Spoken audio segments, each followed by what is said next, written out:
You're about to glory in some tribulations, my friend. Yeah, that's right. Prepare thy heart, for all those who have this law revealed unto them must obey the saying. Okay, I'll let you understand it. I will reveal it unto you because, right, we've reached this point of restoration where there's nothing else to ask about. But in the name of restoration of all things, I will answer your inquiry.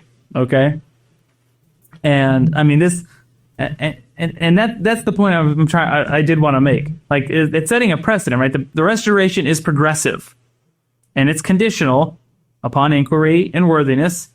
And what we're seeing here now is one standard, one order, one priesthood order has been established, which is the gospel of Jesus Christ up through the sealing ordinance, right? The second degree, you could say. Like the kingdom got established under monogamy as a standard. And now it's like Joseph Smith's asking, like, but are there higher orders? Are there higher demands that are necessary for the true and faithful servants? And again, ordinances are obligations. Ordinances are stewardships. Ordinances come with burden and responsibility. It's a covenant relationship where you take the yoke upon yourself and you learn to glory in those tribulations. This is what's happening. We're getting a revelation referring to higher orders. Okay? This is something that has specific use cases, right, for specific people in specific situations that are being called to do specific things, okay?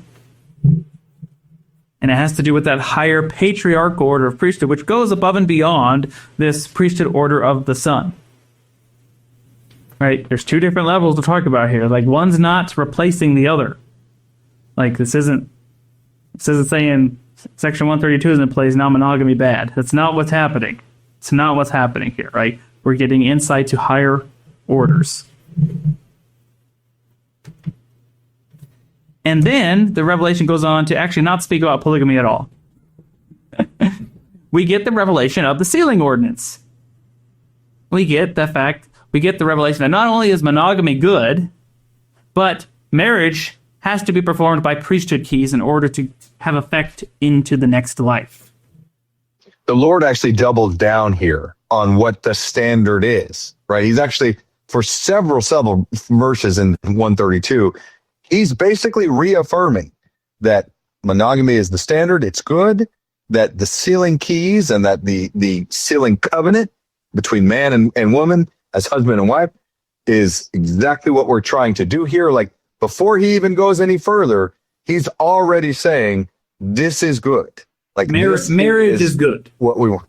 Yes. Before going into anything else, that's not accidental, that's purposeful. We need to get that straight first and foremost. That the Lord is reaffirming what the standard is, that monogamy is good, and that righteous individuals that can be sealed together throughout eternity is exactly what he's looking for.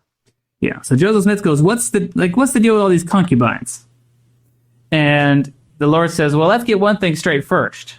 Marriage itself is not eternal inherently. Marriage is only eternal if it's sealed by someone who holds those sealing keys I gave you. Right? This is very integral to the order, to the priesthood order. Right?